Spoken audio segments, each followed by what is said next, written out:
Niko, thank you so much for joining us here. Yeah, pleasure to be here. CAIS20 set out to discuss three key topics: global, digital, responsible.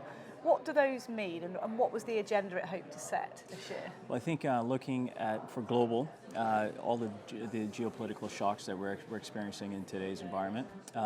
Digital, in the alternative space, digital is driving everything. We saw a couple of panels this morning talking about digitization, data collection, using that data to actually look at outcomes, and then responsible investing. I think that was obviously the key theme at Davos this past last month, and everyone just looking to make sure that the climate, the change in the climate, we want to make sure that we're actually able to protect the environment going forward for our kids and grandkids. And you've got very influential leaders here in the Cayman Islands who can have that sort of influence and going forward too. Absolutely, yes. So the caliber of speakers are such that when they speak, it goes out to thousands of listeners. For instance, Ian Bremmer, as he got up, he has a live chat on LinkedIn. You can actually see all the people responding and reacting to his comments, which is phenomenal. So having the ability to have that global reach through a platform such as CAIS20 is phenomenal.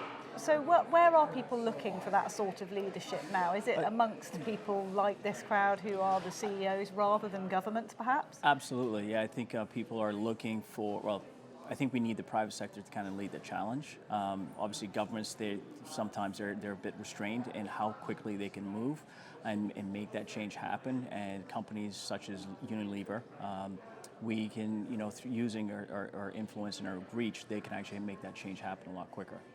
And the conversations that people have here, you hope will set the agenda going forward? Absolutely. What do you hope those key takeaways will be this year? So, I mean, I think for me, I think the hope is the key takeaway is, I'm going to focus on the ESG angle.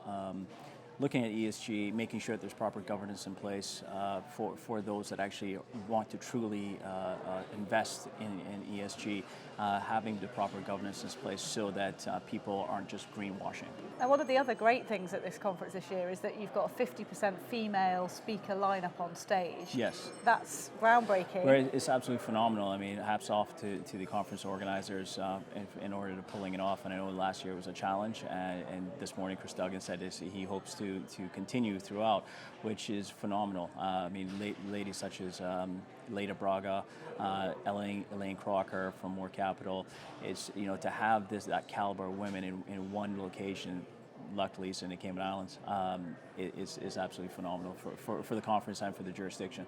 And cognitive diversity, be it gender diversity or other areas of cognitive diversity, are key to success as well. It's proven. It's proven. I mean, if you look at the reports out, people, different diversity amongst the boards, different ways of thinking, analyzing certain topics, ideas. You're just getting a mix of everything. So I totally agree that cognitive diversity is important. If the delegates in that room were to take away one thing from this conference, what would you hope it would be going forward into the next decade? Not to beat the drum on ESG, but I'm actually really hopeful that responsible investing is one of those key things. I mean, I live in a very small island, being here in Cayman, and obviously ocean rising is is a threat. So selfishly, I actually want to focus on the ESG.